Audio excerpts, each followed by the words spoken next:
បាទចំពោះចំណុចនេះក៏វាជាបញ្ហាប្រឈមមួយដែរសម្រាប់អ្នកប្រើប្រាស់បណ្ដាញសង្គមជាពិសេសការបំពេញព័ត៌មានទាំងអស់នេះអញ្ចឹងចំណុចហ្នឹងវាមាន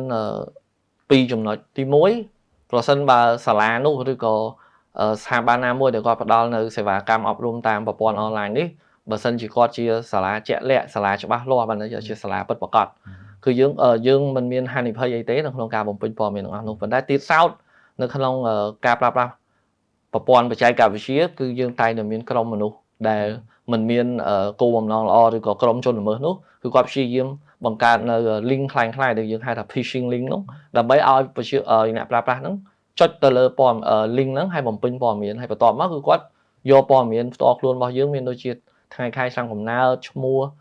ភេទលេខទូរស័ព្ទឬក៏លេខកុងធនាគារអីហ្នឹងយកទៅប្រើប្រាស់នៅក្នុងគោលបំណងទុច្ចរិតដែលបង្កឲ្យមានបញ្ហាទៅដល់បុគ្គលនោះនៅពេលក្រោយដូច្នេះ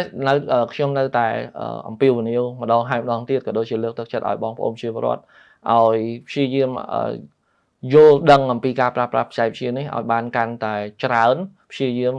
មើលទំព័រឬក៏ page ណាមួយដែលផ្ដល់នៅចំណេះដឹងពាក់ព័ន្ធទៅនឹង public awareness ឬក៏ការផ្សព្វផ្សាយអប់រំអំពីសុវត្ថិភាព